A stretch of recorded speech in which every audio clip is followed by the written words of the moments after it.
Question समाप्त नहीं हुआ था। कितना है प्रश्न?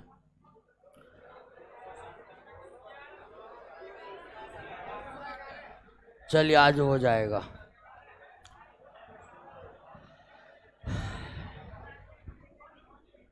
चलिए सब रेडी हो जाइए तो क्लास में याद भी कर लेंगे। 82 नंबर। शांत हो जाइए, सब प्रश्न को देखिए और याद करिए अभी तुरंत।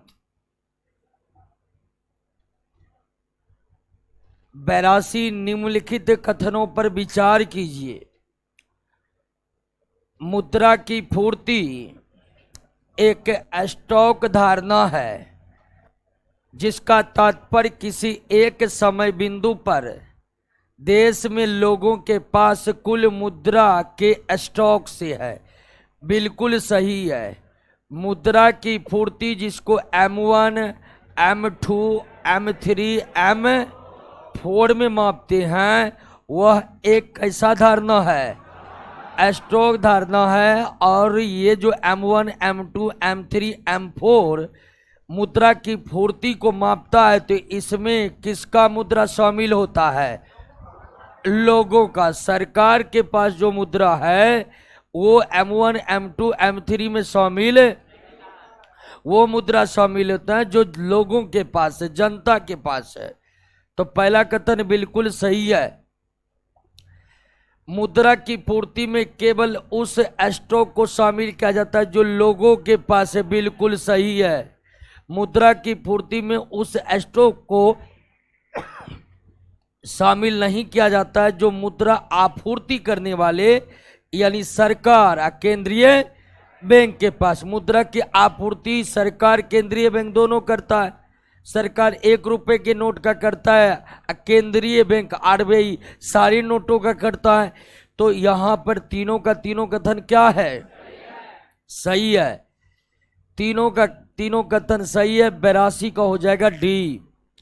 तो मुद्रा की पूर्ति के जो 4 वैकल्पिक मान हैं वह एक स्टॉक धारणा है। कौन सी धारणा?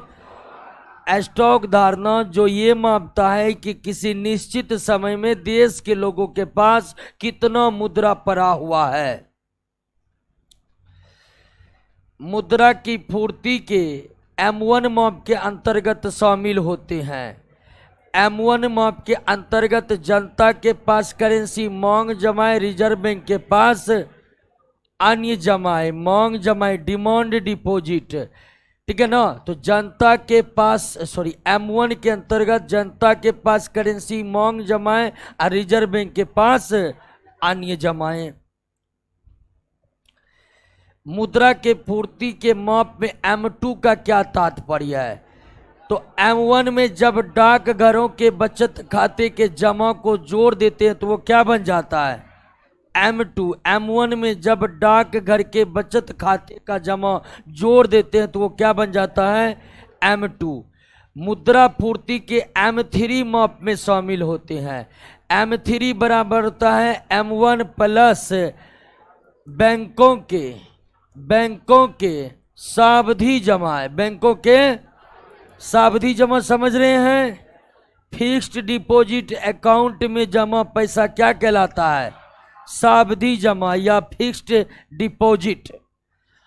तो M3 बराबर होता है M1 प्लस बैंकों के सावधि जमा। अब M1 के अंतर्गत ये तीनों आते हैं कि नहीं आते हैं? उसमें व्यापारिक बैंक के शुद्ध सावधि जमा को जोड़ दीजिएगा तो वो क्या हो जाएगा? M3 हो जाएगा।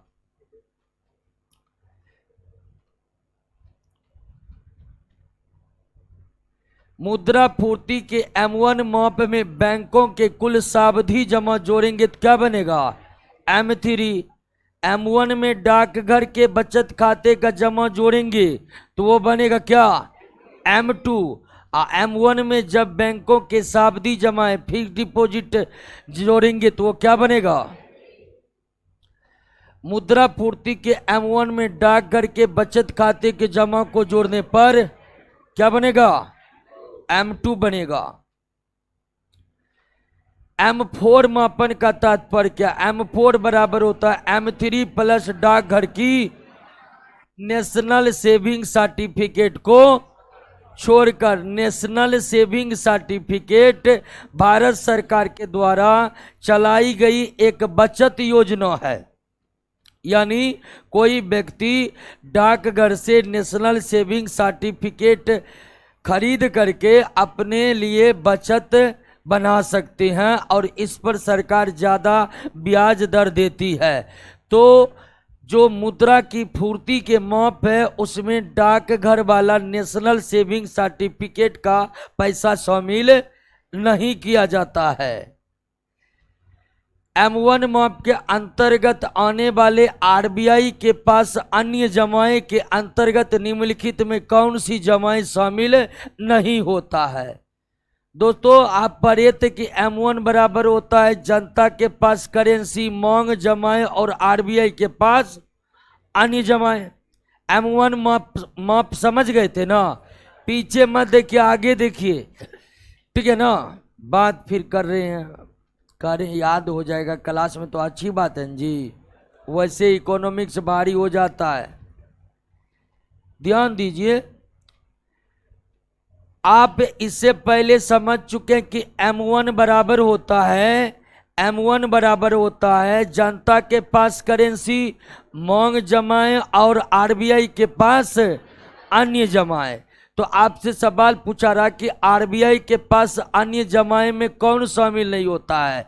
तो देश की सरकार का आरबीआई के पास जो जमा है, देश के सरकार का जो आरबीआई के पास जमा है वो आरबीआई के अन्य जमा में शामिल नहीं होता है। अन्य जमा में शामिल होता आरबीआई के पास सार्वजनिक वित्तीय संस्था की मांग जमाएं। जहाँ सार्वजनिक वित्तीय संस्था जैसे LIC हो गया, IDBI हो गया, ये सब क्या है? सार्वजनिक वित्तीय संस्था है।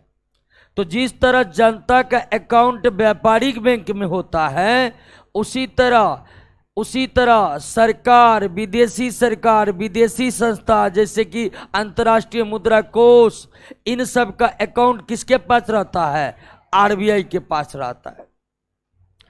तो आरबीआई के पास सार्वजनिक वित्तीय संस्थाओं की मांग जमा समझ रहे ना? बैंकों में ऐसा जमा जिसको जब चाहे तब हम निकाल सके उसे क्या कहते हैं? मांग जमा। एक होता है सावधि जमा, यानी वो समय पूरा होने पर ही निकाल सकते बैंक से, जब मन तब। जैसे बचत खाता में जमा, चालू खाता में जमा पैसा क्या है? क्योंकि बचत खाते में जो जमा है, चालू खाते में जो जमा है, उसे ग्राहक जब चाहे तब बैंक से निकाल सकते हैं। ठीक उसी तरह सार्वजनिक वित्तीय संस्था का मांग जमा किसके पास रहता है? वो अन्य जमा में शामिल होता है। विदेशी केंद्रीय बैंक तथा विदेशी सरकार की आरबीआई के पास मांग जमा है, वो भी अन्य जमा में शामिल होता है। अंतर्राष्ट्रीय वित्तीय संस्था जैसे विश्व बैंक, अंतर्राष्ट्रीय मुद्रा कोष, ये सब अंतर्राष्ट्रीय वित्तीय संस्था है, इसका भी मांग जमा आरबीआई के पास रहता है। तो ये तीनों अन्य जमा में शामिल है, लेकिन देश के सरकार का जो आरबीआई के पास रहता है वो अन्य जमा में शामिल नहीं है, वो अन्य जमा में शामिल नहीं है। मुद्रा के माप में सबसे अधिक तरलता, आप याद ही कर लीजिए, तरलता का क्रम, तरलता का सबसे अधिक तरलता M1 से कम, M2 से कम, सबसे कम। तो सबसे अधिक तरलता किसमें? M1 में। सबसे कम M4 में।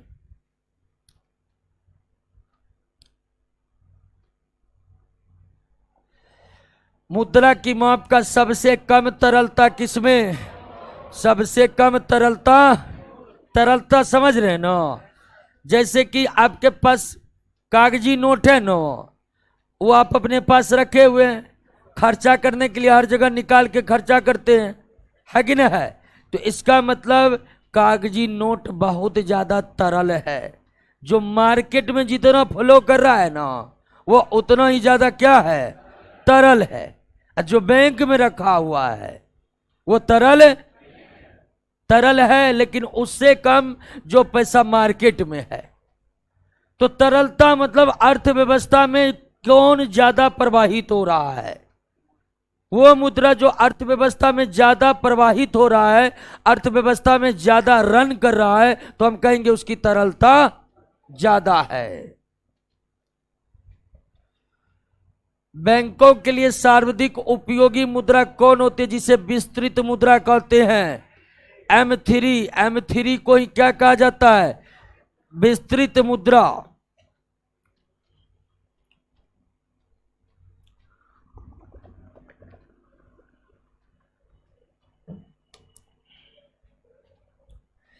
निम्नलिखित कथनों पर विचार कीजिए। देश में कुल मुद्रा पूर्ति का अनुमान यदि M1 अथवा M2 मापक द्वारा लगाया जाता है तो इसे संकुचित मुद्रा पूर्ति की धारणा कहा जाता है।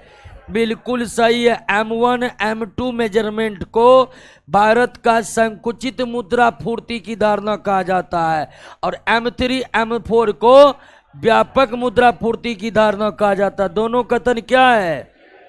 अब जानते हैं कि M3 M4 M1 M2 से क्या है? बड़ा है। M3 M4 का मेजरमेंट M1 M2 से क्या है? बड़ा है।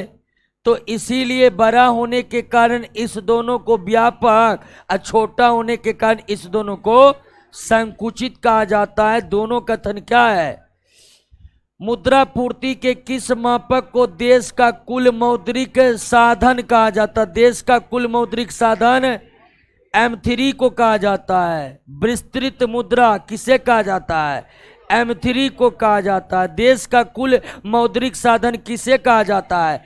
M3 को कहा जाता है। मुद्रा पूर्ति की माप का सबसे साधारण रूप कौन है, जिसे समस्त मौद्रिक संसाधन कहा जाता है? M3 को कहा जाता है। एक देश का समस्त मौद्रिक संसाधन किसे कहा जाता है? M3 को। विस्तृत मुद्रा किसे कहा जाता है? M3 को कहा जाता है। मुद्रा के पूर्ति में शामिल होते हैं, मुद्रा के पूर्ति में शामिल होते हैं करेंसी नोट और सिक्के जो M1 में शामिल होते हैं। मांग जमा, आवधिक जमा। आवधिक जमा का मतलब भी क्या है? Fixed deposit. फिक्स्ड डिपॉजिट, इसे शाब्दिक आवधिक दोनों कहते हैं। इनमें से सभी होगा, इनमें से सभी। थोड़ा सही करिएगा।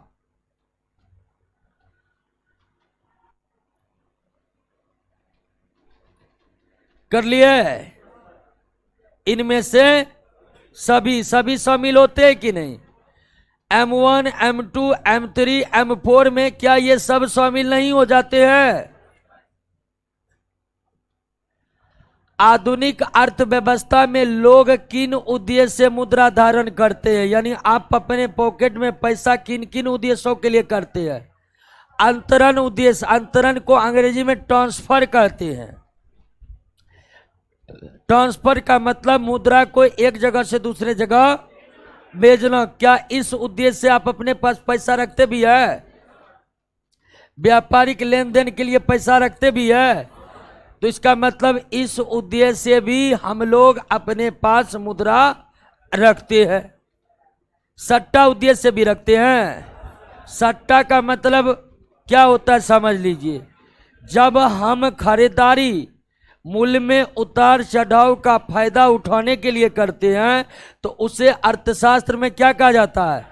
सट्टा। ध्यान रखिएगा, सट्टा का मतलब अर्थशास्त्र में क्या है इस बात को समझ लीजिए।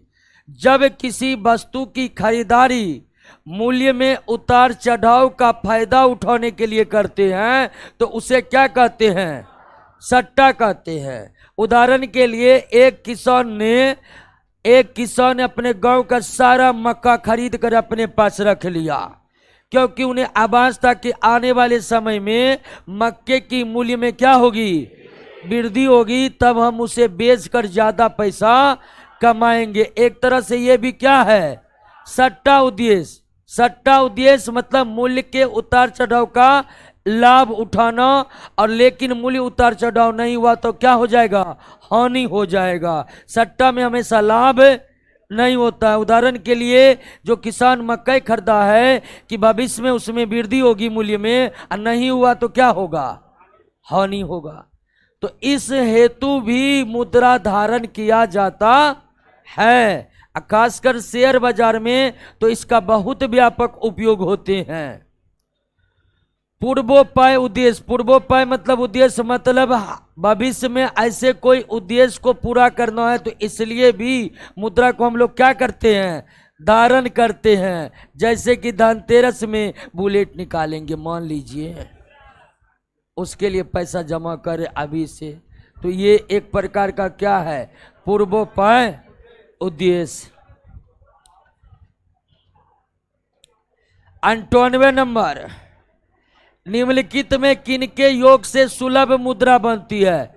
सुलभ मुद्रा का मतलब जनता के पास, जनता की मांग जमा है, जनता की, और ये रिजर्व बैंक में ये सब शामिल होते हैं। लेकिन आवधिक जमा यानी फिक्स डिपॉजिट जमा सुलभ मुद्रा में शामिल नहीं होते हैं, क्योंकि फिक्स डिपॉजिट वाला जमा समय पूरा होने के बाद ही व्यक्ति निकाल सकता है। तो सुलभ मुद्रा में 1, 2 और 4 शामिल है। यदि कोई व्यक्ति अपने बैंक के मांग जमा खाते से 4 लाख की निकासी होगा, यहां पर क्या होगा, निकासी होगा। निकासी मतलब निकालना। 4 लाख रुपए का निकासी करता है तो अर्थव्यवस्था में तात्कालिक रूप से मुद्रा की समग्र पूर्ति पर इसका क्या प्रभाव पड़ेगा। मुद्रा की समग्र पूर्ति क्या रहेगी। देखिए कौन अकाउंट से निकाला जी, मांग जमा खाता से निकाला। अब मांग जमा खाता तो आपको शामिल होता है किसमें, यानी ये पैसा मुद्रा की पूर्ति में शामिल है, इसलिए इसको निकाल भी लेंगे तो मुद्रा की समग्र पूर्ति में कोई परिवर्तन नहीं होगा, क्योंकि यह मुद्रा की पूर्ति में शामिल होते हैं। नेक्स्ट, निम्नलिखित कथनों पर विचार कीजिए। उपरोक्त मदों में किन्हें भारत में आरक्षित मुद्रा कहा जाता है। आरक्षित मुद्रा में जनता के पास मुद्रा और बैंकों के पास नकदी, इन दोनों को शामिल किया जाता है।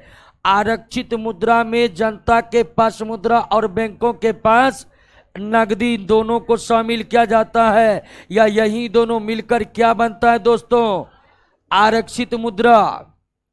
पोस्ट ऑफिस में निकासी तथा जमा या पोस्ट ऑफिस के प्रतिभूतियों का क्रय विक्रय मुद्रा स्फीति नहीं होगा, यहां पर मुद्रा पूर्ति के किस माप को प्रभावित नहीं करेगा, M3 को, क्योंकि M3 में डाकघर वाला शामिल नहीं होते हैं। डाकघर से पैसा जमा किए निकाले तो वह किस मेजरमेंट को प्रभावित नहीं करेगा, M3 को, क्योंकि M4 में भी डाकघर शामिल होता है ना, और M2 में भी डाकघर शामिल होता है। तो जिस मेजरमेंट में डाकघर वाला पैसा शामिल है वो तो प्रभावित होगा, लेकिन M3 में डाकघर शामिल नहीं होते तो वो प्रभावित नहीं होगा। नेक्स्ट, मौद्रिक गहनता को निम्न सूत्र से प्राप्त किया जाता है। मौद्रिक गहनता बराबर M3 बटे गुना 100।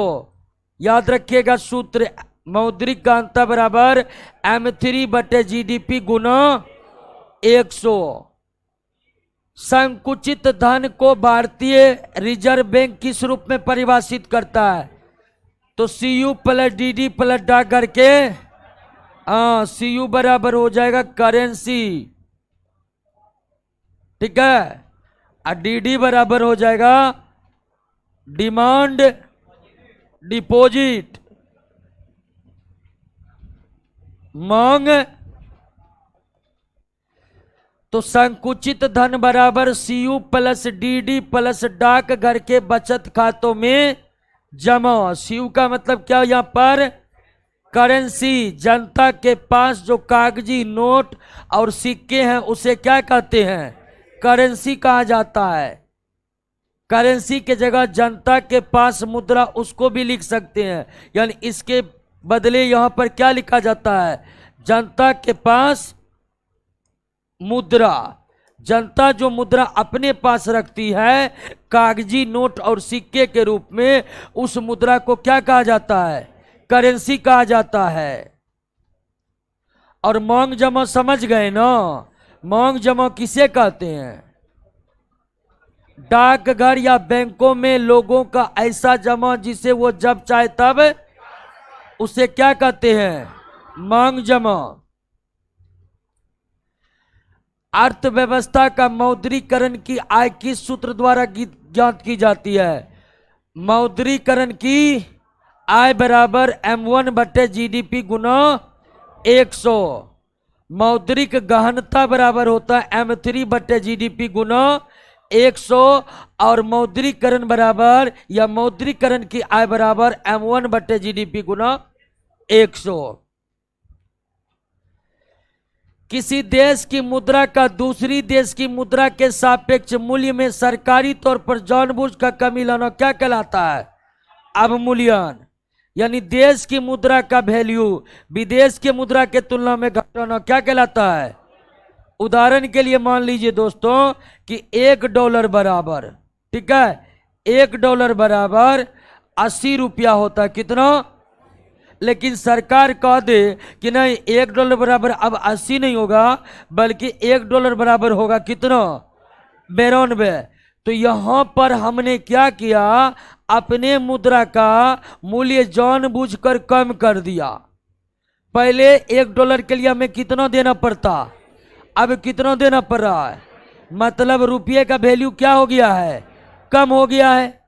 तो जब कोई सरकार अपने देश की मुद्रा का मूल्य विदेशी मुद्रा के तुलना में जानबूझकर कमी ला देता है तो उसे क्या कहते हैं, मुद्रा के मूल्य को जानबूझकर कम करना क्या कहलाता है, अवमूल्यन कहलाता है।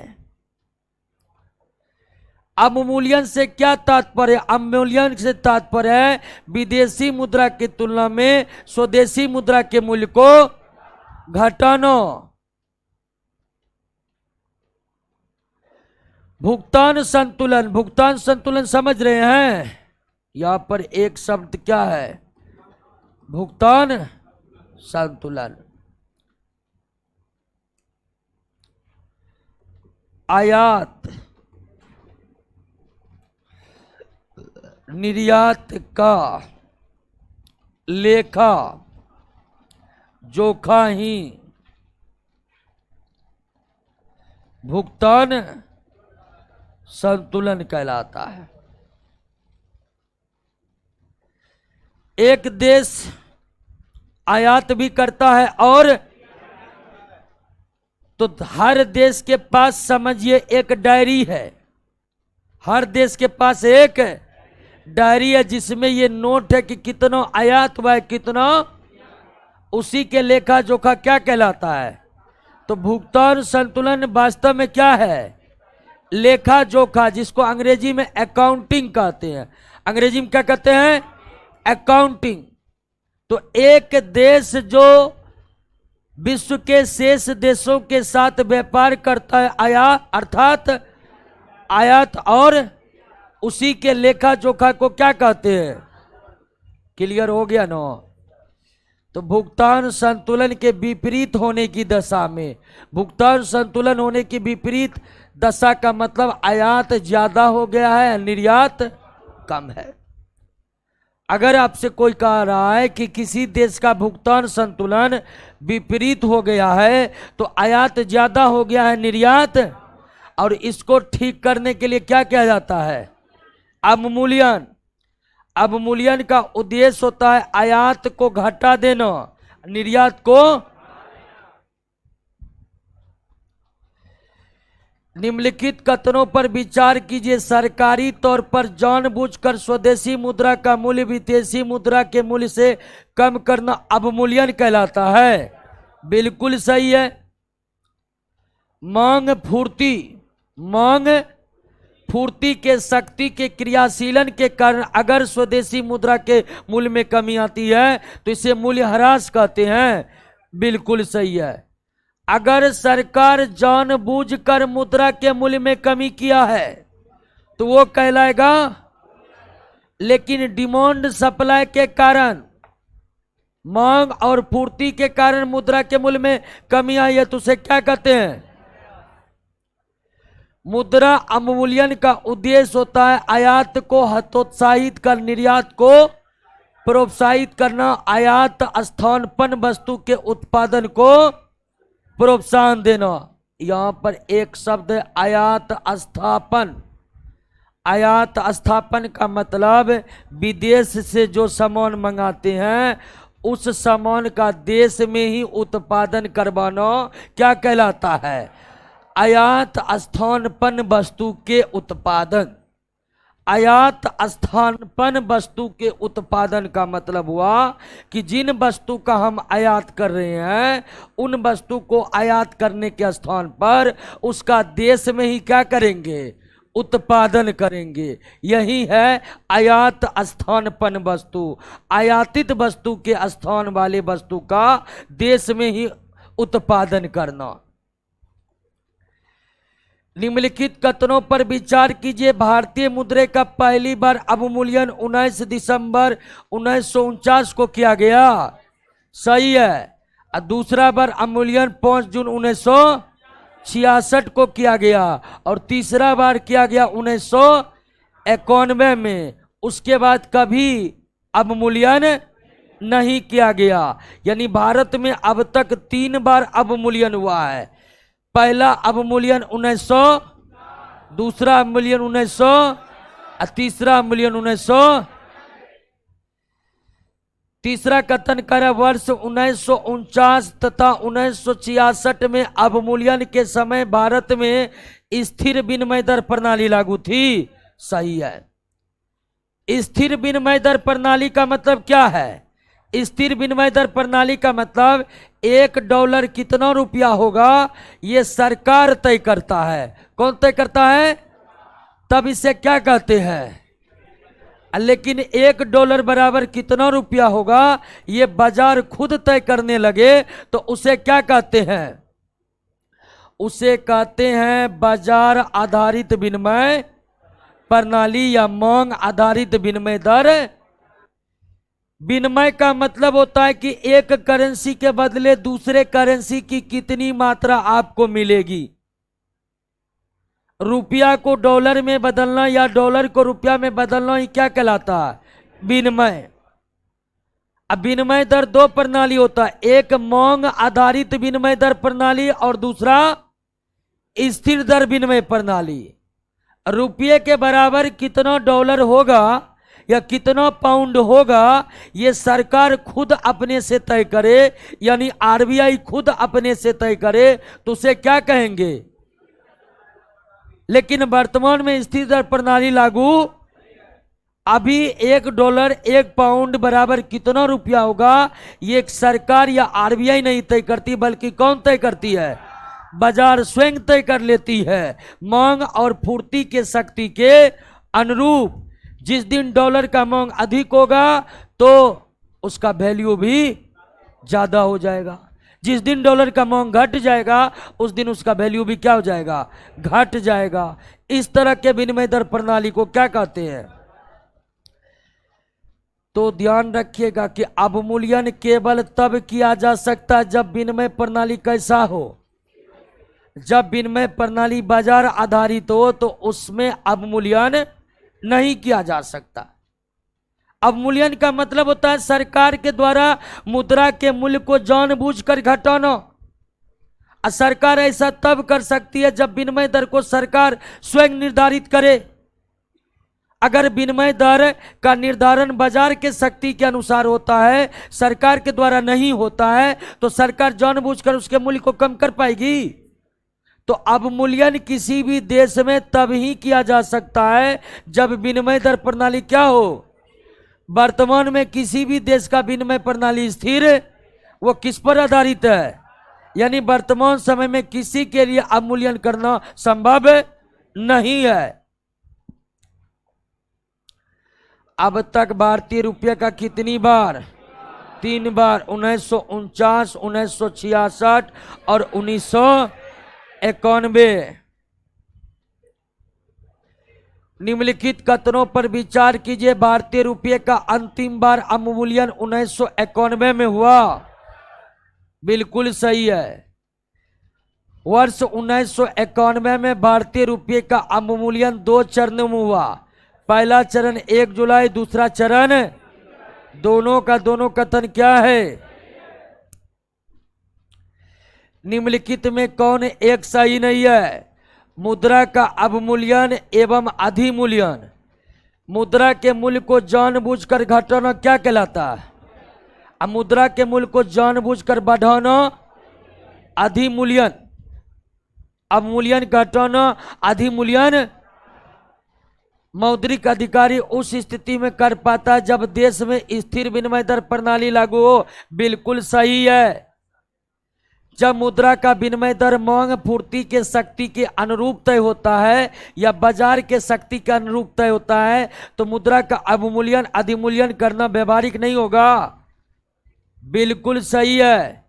मुद्रा का अवमूल्यन देश के आंतरिक व्यापार के शुद्धिकरण हेतु किया जाता है। नहीं, अवमूल्यन का काम है किसको ठीक करना? आयात और निर्यात को, या इसके जगह आप क्या लिख सकते हैं?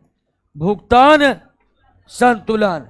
अवमूल्यन या अधिमूल्यन तब करता है कोई देश जब कौन सी स्थिति विपरीत हो जाती है?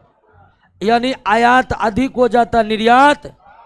तो अवमूल्यन अधिमूल्यन आयात निर्यात को ठीक करने के लिए होता है, आंतरिक व्यापार को ठीक करने के लिए नहीं होता है। इसलिए यह कथन आपका गलत है।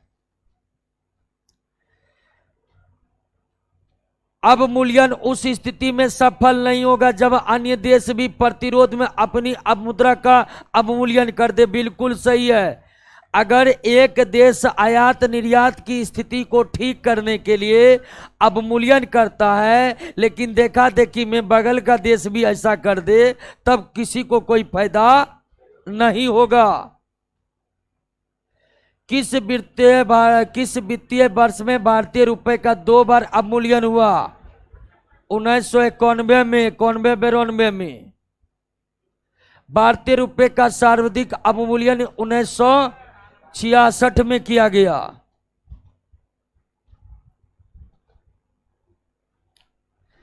जुलाई 1991 में भारतीय रुपये का 2 चरणों में अवमूल्यन हुआ, 1 जुलाई और 3 जुलाई को। तो प्रथम चरण में भारतीय रुपये का अमेरिकी डॉलर में अवमूल्यन हुआ कितना?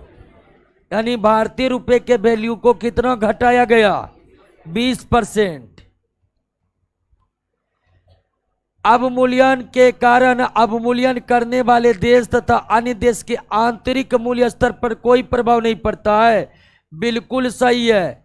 अवमूल्यन या अधिमूल्यन से देश के अंदर रुपयों की स्थिति में कोई परिवर्तन, रुपया के बदले डॉलर कितना होगा ये बदलता है अवमूल्यन के दौरान। अवमूल्यन के फलस्वरूप आयात और निर्यात प्रभावित होंगे। बिल्कुल सही है। दोनों कथन क्या है? देश के विदेशी मुद्रा भंडार में किस कंपोनेंट या किस घटक को शामिल किया जाता है? विदेशी मुद्रा भंडार में आरबीआई के पास विदेशी मुद्रा संपत्ति, स्वर्ण भंडार और रुपये की पूर्ण परिवर्तनीय तीनों शामिल है।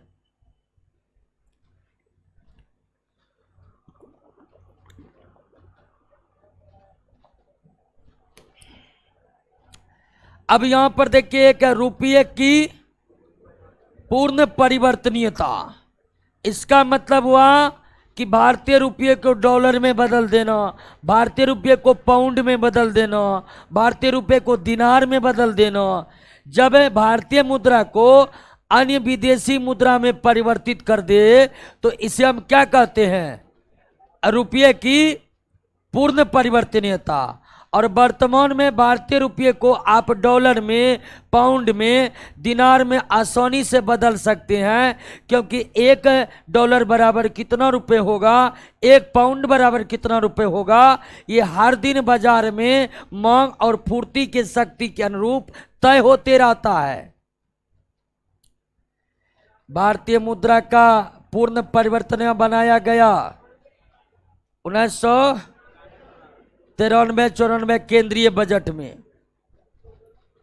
1993-94 के केंद्रीय बजट में। वर्तमान में भारत में रुपये की पूर्ण परिवर्तनियां लागू है भुगतान संतुलन के चालू खाते में। भुगतान संतुलन के 2 खाते होते हैं, पूंजी खाता और आयात निर्यात का लेखा जोखा क्या कहलाता है? भुगतान संतुलन। आयात निर्यात का लेखा जोखा भुगतान संतुलन कहलाता है, जिसके अंतर्गत कितना खाता है? पूंजी खाता और तो पूर्ण परिवर्तनियां लागू है केवल निम्नलिखित में किस घटक ने भारत के विदेशी मुद्रा भंडार की वृद्धि में प्रमुख योगदान दिया है? तो रुपये का अवमूल्यन भी योगदान दिया है, प्रत्यक्ष अप्रत्यक्ष विदेशी निवेश, रुपये की पूर्ण, ये तीनों ने भारत में विदेशी मुद्रा भंडार को बढ़ाया है।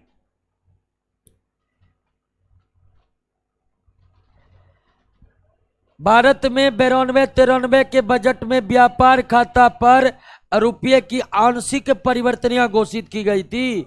बिल्कुल पूर्ण परिवर्तन घोषित किया गया था 93-94 में।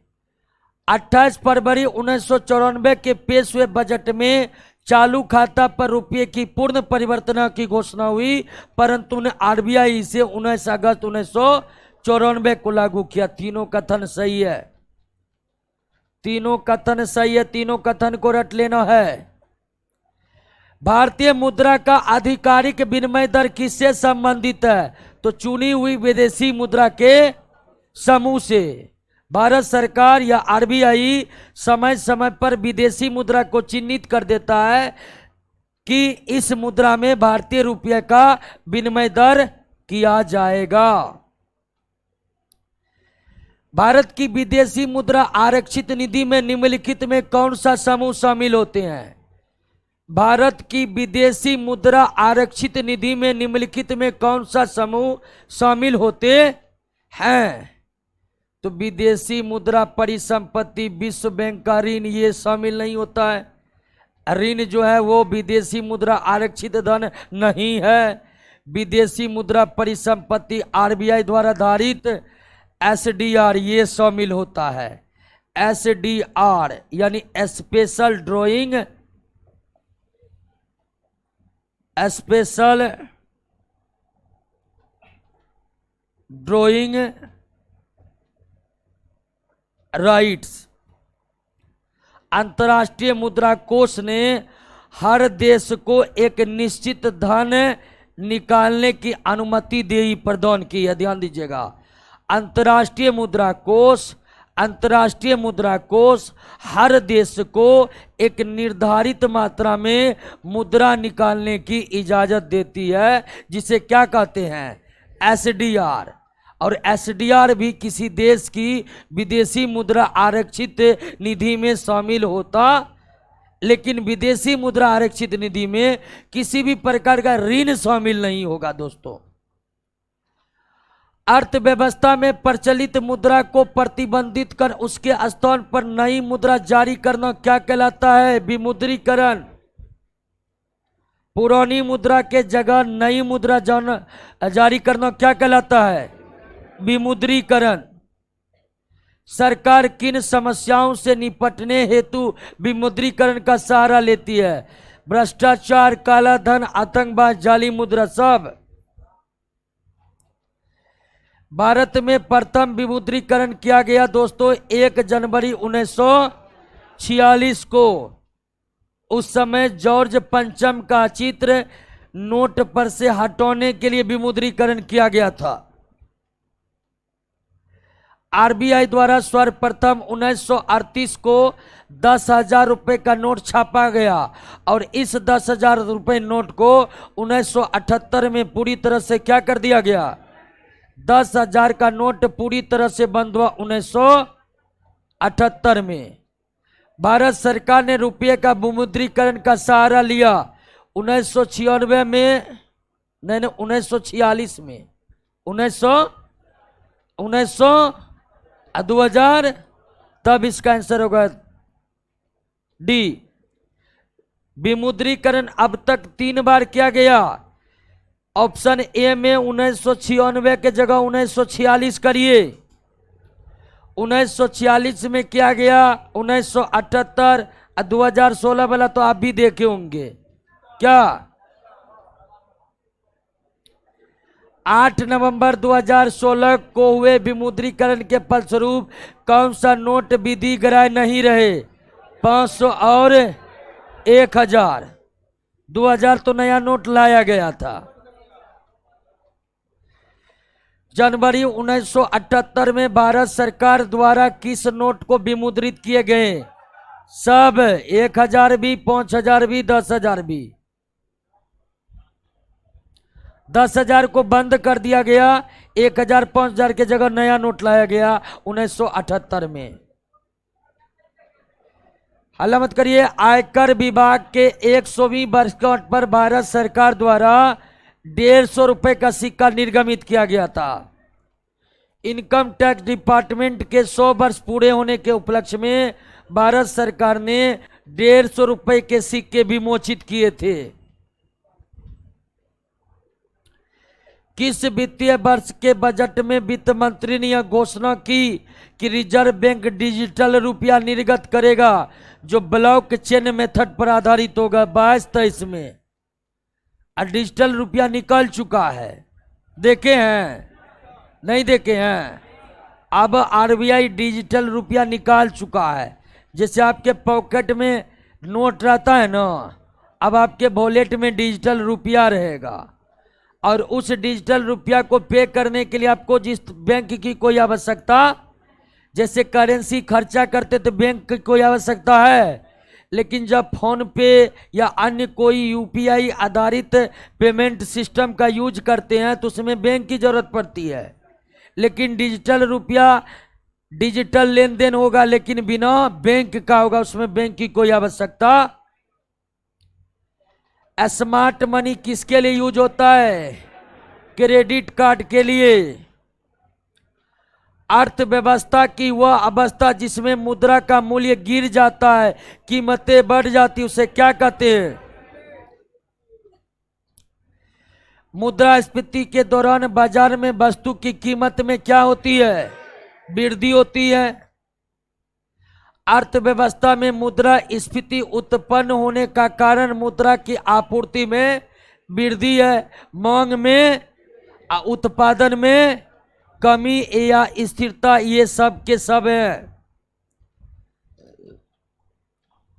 मुद्रास्फीति किस कारण से होती है? मुद्रास्फीति का कारण है मुद्रा की पूर्ति में वृद्धि तथा उत्पादन में कमी।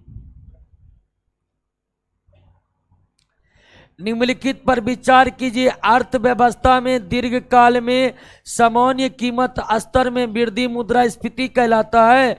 बिल्कुल सही है। मुद्रास्फीति अर्थात महंगाई, अस्थायी तथा छिटपुट रूप से कीमतों में वृद्धि मुद्रास्फीति नहीं कहलाता है। बिल्कुल सही है। दोनों का दोनों कथन क्या है? आर्थिक विकास सामान्यतः युग्मित होता है किसके साथ? स्फीति, या इसके जगह क्या लिख सकते हैं? मुद्रास्फीति को कभी कभी केवल स्फीति भी लिखा जाता है। एक देश को अगर विकास करना है तो महंगाई को सहन करना ही पड़ेगा। बिना महंगाई को सहन किए हम विकास नहीं कर सकते हैं। इसलिए यहाँ पर आंसर दिए हैं कि आर्थिक विकास किसके साथ युग्मित होता है, किसके साथ उनका संबंध होता है? स्फीति या भारत में मुद्रास्फीति के संदर्भ में निम्नलिखित कथनों में कौन सा सही है? भारत में मुद्रास्फीति का नियंत्रण केवल भारत सरकार का उत्तरदायित्व है। नहीं, मुद्रास्फीति या महंगाई का नियंत्रण करने का उत्तरदायित्व सरकार और आरबीआई दोनों के पास है। सरकार और आरबीआई दोनों के पास है, इसीलिए कथन गलत है। मुद्रास्फीति के नियंत्रण में आरबीआई की कोई भूमिका नहीं है, ये भी गलत है। बढ़ा हुआ मुद्रा परिचालन मुद्रास्फीति के नियंत्रण में सहायता करता है, गलत। मुद्रास्फीति तब उत्पन्न होती है जब अर्थव्यवस्था में मुद्रा की पूर्ति बढ़ गया है, इसीलिए मुद्रा की पूर्ति को घटाएंगे तभी जाकर कंट्रोल क्या होगा, जबकि यहां क्या कर रहा है, तो ये गलत है ना। सही कौन है? डी, पढ़िए डी को।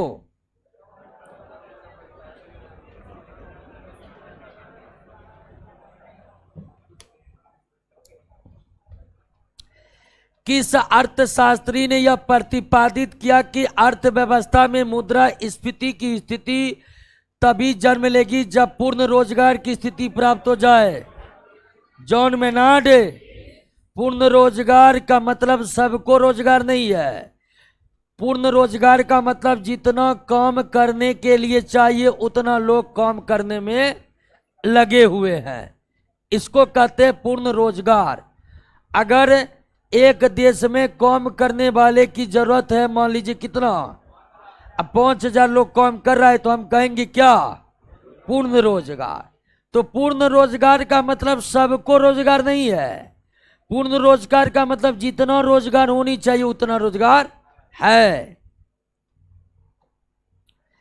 सरकार एवं आरबीआई द्वारा मुद्रास्फीति पर नियंत्रण लगाने की अवस्था को मुद्रा अपस्फीति कहते हैं।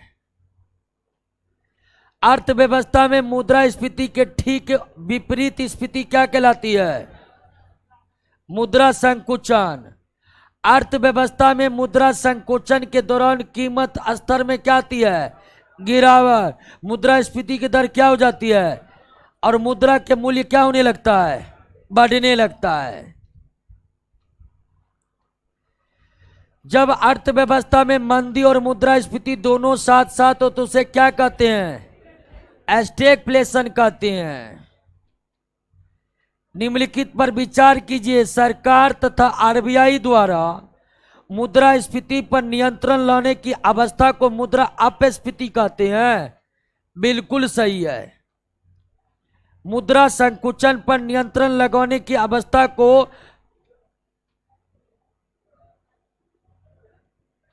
नहीं, मुद्रा संकु ये गलत है, मुद्रास्फीति काटिए। मुद्रा संकुचन पर नियंत्रण लगाने की विधि को क्या कहते हैं? रिफ्लेशन। अंग्रेजी वाला ठीक है, सिर्फ किसको काट दीजिए? रिफ्लेशन को हिंदी में क्या कहते हैं देख लीजिए तो।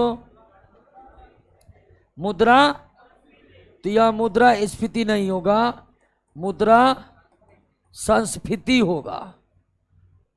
दोनों कथन तब आपका क्या होगा? ठीक होगा।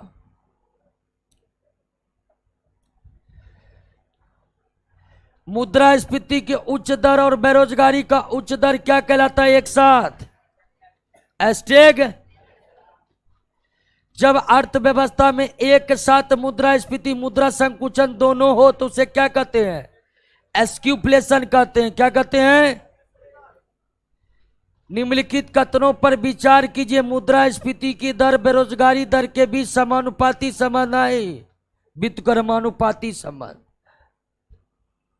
मुद्रास्फीति बढ़ेगा तो बेरोजगारी घटेगा। फिलिप्स वक्र बताए थे ना, तो फिलिप्स वक्र में आप ये समझे थे कि मुद्रास्फीति और बेरोजगारी के बीच व्युत्क्रमानुपाती संबंध है। समानुपाती संबंध अल्प स्थिति या नियंत्रित मुद्रास्फीति आर्थिक विकास में सहायक होता है। बिल्कुल। आर्थिक विकास को किसके साथ युग्मित करते हैं? स्फीति के साथ। ये प्रश्न बनाए ना, यानी अगर हमें आर्थिक विकास करना है तो मुद्रा स्फीति को सहन करना ही पड़ेगा। ये कथन सही है। निवेश ब्याज दर के बीच सीधा प्रत्यक्ष संबंध होता नहीं, उल्टा ब्याज दर बढ़ेगा तो लोग ऋण कम लेंगे, और ऋण कम लेंगे तो निवेश भी क्या होगा, कम होगा। तो ब्याज दर और निवेश के बीच भी व्युत्क्रमानुपाती संबंध है, यानी सही है केवल दो। भारत जैसे विकासशील देशों के लिए धारणीय मुद्रास्फीति का मान 5 से 6%। अब विकसित देशों के लिए धारणीय मुद्रास्फीति 2 से 3%। यहां इसका आंसर डी हो जाएगा। फिलिप्स वक्र किन आर्थिक संकेतों के बीच के संबंध को बताता है? तो फिलिप्स वक्र बेरोजगारी दर, मौद्रिक मजदूरी की वृद्धि दर तथा मुद्रास्फीति के दर के बीच के संबंध को बताता है। मुद्रास्फीति के कारण किस वर्ग को लाभ होगा? ऋणी को। निम्नलिखित कथनों पर विचार कीजिए। मुद्रास्फीति के कारण आयात में वृद्धि होगी, निर्यात में कमी होगी। बिल्कुल सही है, लेकिन तीसरा कथन क्या है? कर की मुद्रास्फीति आयात निर्यात को प्रभावित नहीं करता है। सही है 1 और 2। अस्थाई मुद्रास्फीति की धारणा एक्सटेन ने, किसने? एक्सटेन ने।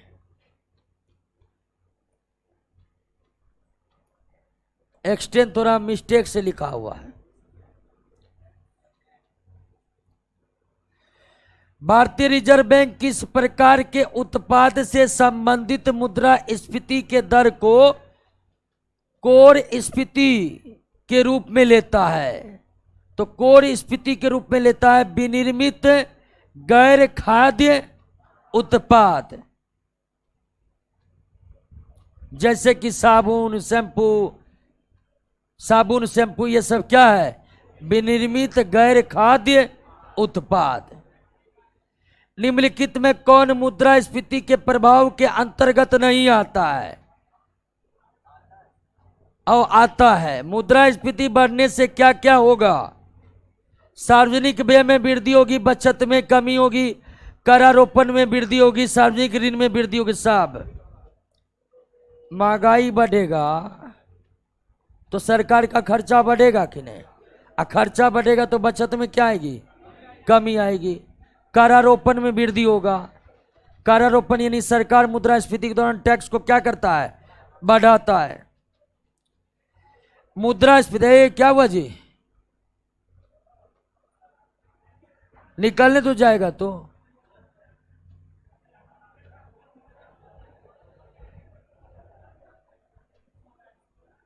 मुद्रास्फीति की, ध्यान दीजिए, मुद्रास्फीति की स्थिति उत्पन्न होने का मुख्य कारण क्या है? तो मुख्य कारण है मुद्रा प्रसार में और उत्पादन में कमी।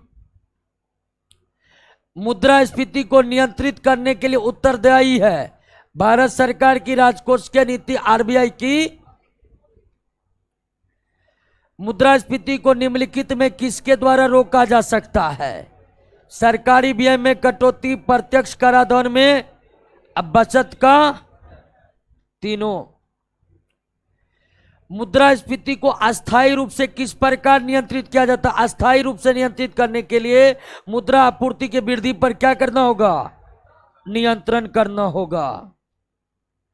निम्नलिखित में कौन मुद्रास्फीति नियंत्रण की विधि नहीं है? ब्याज दर में कमी। ब्याज दर में कमी से और लोग ज्यादा से ज्यादा ऋण लेंगे। निम्नलिखित में कौन सा मुद्रास्फीति को रोकने या नियंत्रित करने का, यहां पर मौद्रिक होगा, मौद्रिक उपाय नहीं है? एक शब्द छूट गया, कौन? तो करों में वृद्धि करना मौद्रिक उपाय। करों में वृद्धि कौन करता है? सरकार। और सरकार की नीति क्या कहलाती है? सरकार की नीति क्या कहलाती है? राजकोष की नीति। तो करों को बढ़ाना एक राजकोषीय उपाय है, यह मौद्रिक उपाय नहीं है। मुद्रा की मात्रा कम करना मुद्रास्फीति को रोकने का राजकोष की और मौद्रिक दोनों उपाय के अंतर्गत आते हैं। निम्नलिखित में कौन मुद्रास्फीति को रोकने के राजकोष के उपाय है? राजकोष के मतलब सरकार के द्वारा किया गया उपाय क्या कहलाता है? सार्वजनिक व्यय यानी सरकारी खर्च, सरकारी ऋण आदि के बजट, ये सब के सब राजकोष के उपाय हैं। भारत में मुद्रास्फीति का कारण है दोस्तों मुद्रा की पूर्ति में वृद्धि, घाटे की वित्त व्यवस्था और जनसंख्या में वृद्धि। निम्नलिखित में कौन मुद्रास्फीति को रोकने के उपाय नहीं है? मुद्रास्फीति को रोकने के उपाय नहीं है। सार्वजनिक व्यय में कमी, ऋण में वृद्धि का ये विनियोग पर नियंत्रण से छूट। विनियोग का मतलब हुआ दोस्तों खरीदारी। क्या? तो लोग कितना खरीदेगा? मुद्रास्फीति के दौरान सरकार को क्या करनी चाहिए? नियंत्रित करनी चाहिए। जब महंगाई बहुत ज्यादा हो तो सरकार को यह नियंत्रित करनी चाहिए कि कौन व्यक्ति कितना खरीदेगा। इसी को कहते हैं विनियोग पर नियंत्रण। लेकिन मुद्रास्फीति के दौरान इसमें छूट नहीं दी जा सकती है।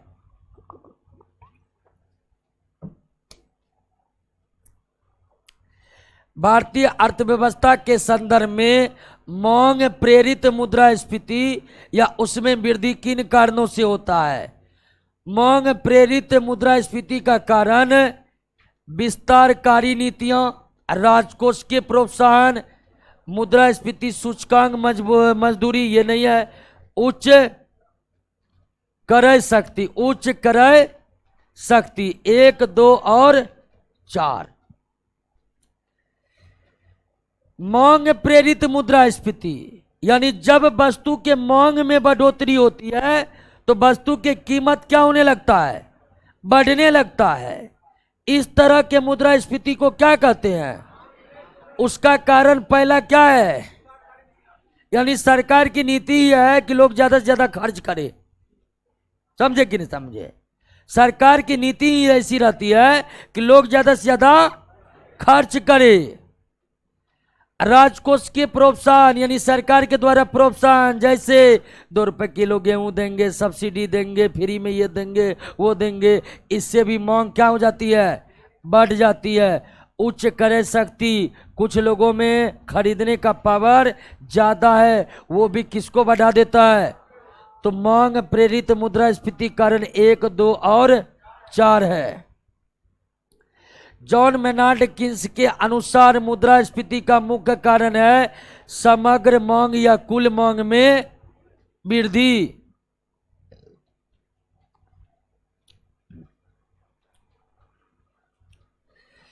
जॉन मेनार्ड किन्स के अनुसार अर्थव्यवस्था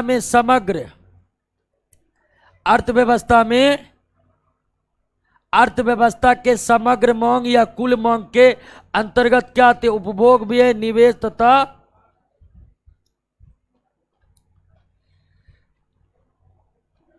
वह स्थिति जहां मुद्रास्फीति आय को उच्च कर श्रेणी की ओर धकेलती है उसे क्या कहते हैं? तलकर्षण। जब महंगाई के कारण सरकार टैक्स को बढ़ाते जाए तो उसे कहते हैं राजकोषीय तलकर्षण।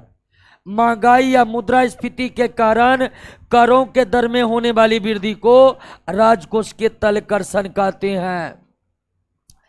निम्नलिखित में कौन सा वर्ग को मुद्रास्फीति के कारण सर्वाधिक होगा जी? नोट में सही है। सर्वाधिक हानि उठानी पड़ेगी। तो किसको हानि उठानी पड़ेगी? देनदार को, देने वाले को। देनदार के जगह आप यहां लिख सकते हैं ऋणदाता।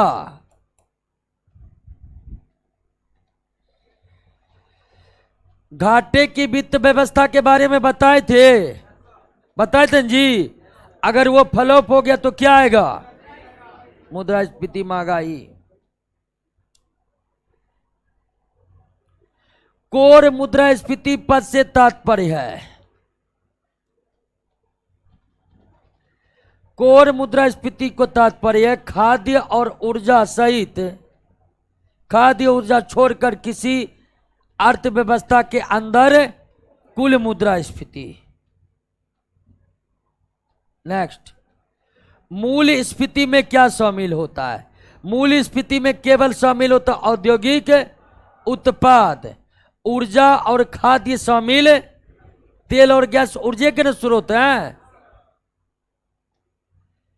जब स्फीति का वार्षिक दर 1 अंक से अधिक हो तो इसे रेंगती स्फीति कहते हैं। बिल्कुल सही है। जब स्फीति का वार्षिक दर 2 या 3 अंकों में पहुंच जाए तो इसे गैलोपिंग स्फीति कहा जाता है। बिल्कुल सही है। गैलोपिंग को हिंदी में कूदती हुई कहते हैं। क्या कहते हैं? कूदना को क्या कहते हैं? गैलोपिंग। जब स्फीति का दर 3 अंकों से अधिक हो जाए तो इसे आधी स्फीति कहते हैं। सही है, तीनों का कथन सही है। गैलोपिंग को हिंदी में क्या कहते हैं? जब किसी उत्पाद को पूर्ववत कीमत पर ही बेचा जाए परंतु उत्पाद का वजन या आकार कम कर दिया जाए तो इसे क्या कहते हैं? छिपी हुई मुद्रास्फीति। निम्नलिखित में कौन सा अपने प्रभाव में सर्वाधिक मुद्रा स्फीति कारक होगा? सर्वाधिक मुद्रा स्फीति कारक होगा बजट घाटे के वित्तयन के लिए नई मुद्रा का सृजन करना। इससे मुद्रा की आपूर्ति में वृद्धि होगी और मुद्रा स्फीति काफी बढ़ जाएगा। द्रव्य की पूर्ति यथावत रहने पर द्रव्य की मांग में वृद्धि हो। पूर्ति यथावत है, अब मांग में क्या हो गया है तो इससे कीमत में क्या होगी? कीमत में क्या होगी? बढ़ोतरी होगी। कीमत में क्या होगी? और कीमत में बढ़ोतरी होने के मतलब मुद्रास्फीति, और मुद्रास्फीति के दौरान ब्याज दर में क्या आएगी? वृद्धि आएगी। नेक्स्ट, निम्नलिखित कथनों पर विचार कीजिए। आरबीआई के लचीली या सस्ती मौद्रिक नीति के फलस्वरूप उत्पन्न स्फीति या मुद्रास्फीति को संरचनात्मक मुद्रास्फीति कहते हैं। सही है। संरचनात्मक मुद्रास्फीति के सिद्धांत का प्रतिपादन वकील एवं ब्रह्मानंदन ने किया था। नहीं, संरचनात्मक मुद्रास्फीति गुरनार मिर्डल। संरचनात्मक मुद्रास्फीति का प्रतिपादन कौन किया था? गुरनार मिर्डल ने किया था। दूसरा कथन गलत है। यदि किसी वस्तु सेवा का मूल्य बढ़ता है तो इसके स्थानापन्न की मांग क्या होती है? स्थानापन्न का मतलब समझ रहे हैं ना? जब एक वस्तु के स्थान पर हम दूसरे वस्तु को खरीदे तो उसे ही क्या कहते हैं? उसे ही क्या कहते हैं? मान लीजिए आप स्प्राइट पीने गए, स्प्राइट नहीं मिला, उसके जगह माउंटेन ड्यू पी लिए तो माउंटेन ड्यू क्या हो गया? स्थानापन्न। माउंटेन ड्यू क्या हो गया? स्थानापन्न हो गया। हिंदुस्तान पेट्रोलियम के पेट्रोल पंप पर भराने गए, वहां पर पेट्रोल महंगा था लेकिन भारत पेट्रोलियम पर 1 रुपए सस्ता था तो वहां पर जाकर भरा लिए। तो हिंदुस्तान पेट्रोलियम का स्थानापन्न कौन है? भारत पेट्रोलियम। क्लियर हो गया? समझ गए ना? कोलगेट का पेस्ट खरीदने गए, नहीं मिला, पेप्सोडेंट का ले लिए, पेप्सोडेंट कोलगेट का क्या हो गया?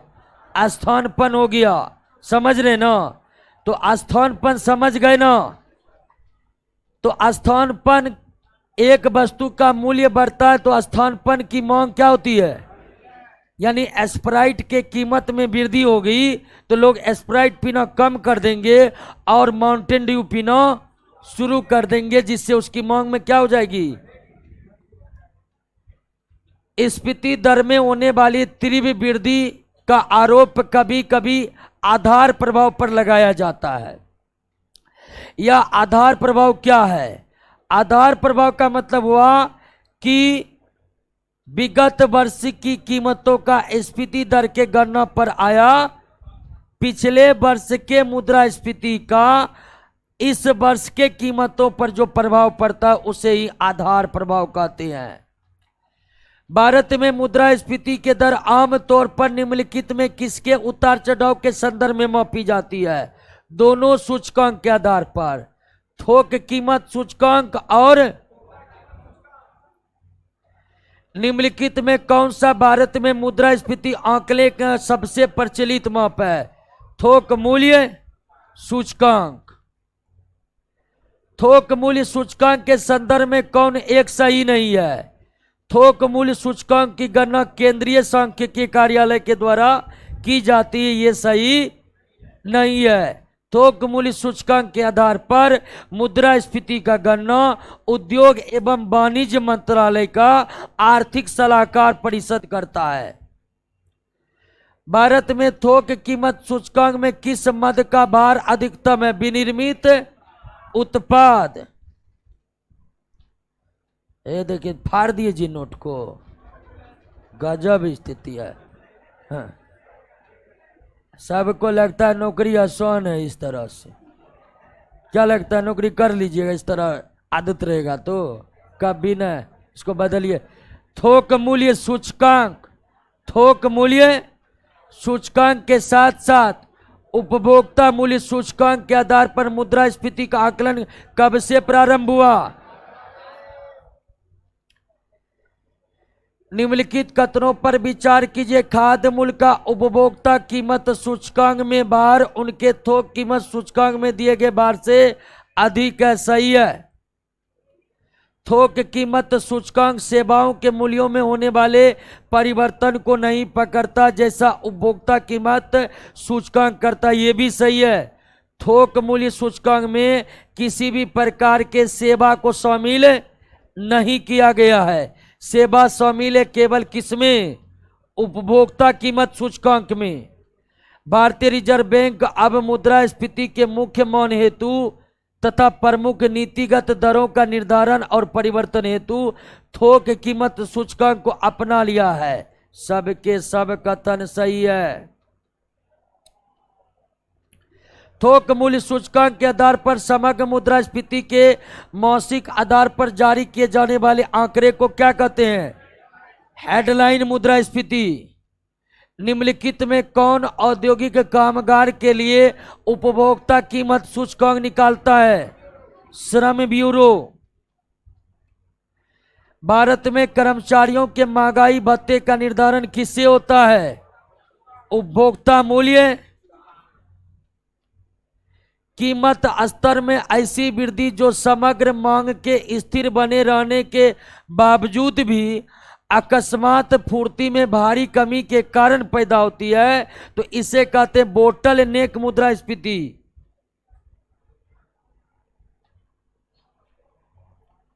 स्फीतिक अंतराल या मुद्रास्फीतिक अंतराल में किसका माप है? अत्यधिक मांग का। जब मांग अत्यधिक होती है तब कीमत बढ़ती है और उसी को क्या कहते हैं? मुद्रास्फीतिकारी अंतराल। न्यून मांग को प्रायः अविस्फीतिक अंतराल कहा जाता है।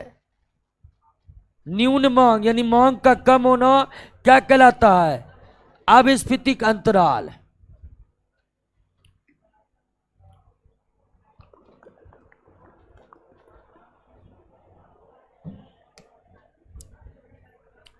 आए अल्लाह मत करिए, क्वेश्चन देखिए बहुत इंपॉर्टेंट है। आपको क्या लगता है तुरंत बैठिएगा याद हो जाएगा? इसीलिए ध्यान पूर्वक प्रश्न पर लगाइए। अब स्फीतिक और मुद्रास्फीतिकारी अंतरालों के संबंध में कौन एक सही है? सही नहीं है। अब स्फीतिक का मतलब मांग कम, बिल्कुल सही है। मुद्रास्फीति का मतलब मांग अधिक, सही है।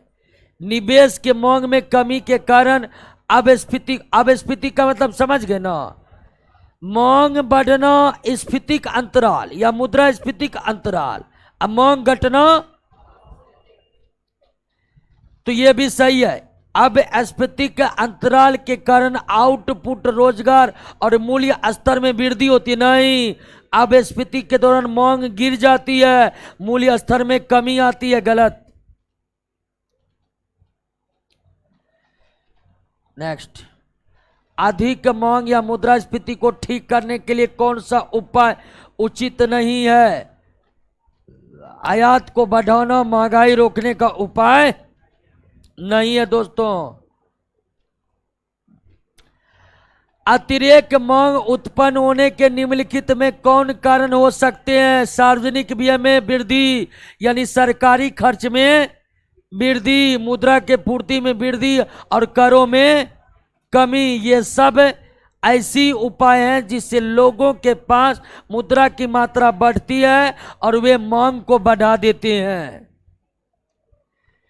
न्यून मांग या अपस्फीति हो तो निम्नलिखित में किसका अनुसरण किया जानी चाहिए? सार्वजनिक आय में कमी और व्यय में वृद्धि की जानी। साख प्रभाव सब।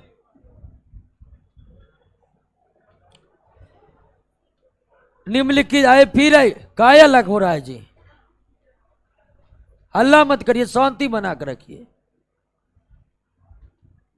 निम्नलिखित कथनों पर विचार कीजिए। न्यून मांग या अपस्फीति को ठीक करने के लिए सस्ती मौद्रिक नीति तथा घाटे की बचत नीति को अपनाई जाती है, सही है। और अत्यधिक या मुद्रास्फीति को ठीक करने के लिए बचत का बजट बनाया जाता है। दोनों कथन सही है।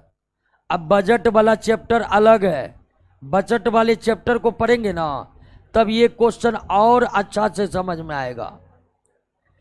थोक मूल्य सूचकांक में निम्नलिखित में क्या शामिल नहीं है? मुद्रास्फीति को ठीक करने हेतु किस नीति में परिवर्तन लाया जाता है? सभी। मुद्रास्फीति आकलन के लिए सबसे उपयुक्त सूचकांक जीडीपी डिफ्लेटर। चालू मूल्य पर सकल घरेलू उत्पाद तथा स्थिर मूल्य पर सकल घरेलू उत्पाद के अनुपात को क्या कहते हैं? GDP deflator. फरवरी 2015 में भारत मुद्रास्फीति को नियंत्रित करने हेतु लागू अनुसार भारत में उपभोक्ता मूल्य सूचकांक का स्वतः प्रयास 2 से 6%। 2 से 6%। अर्थव्यवस्था में मंदी का मूल कारण मांग का अभाव है। आर्थिक मंदी के समय निम्नलिखित में कौन सा कदम उठाए जाने की सर्वाधिक संभावना है? कर में कटौती के साथ ब्याज दर में कमी, सार्वजनिक परियोजना में व्यय में वृद्धि।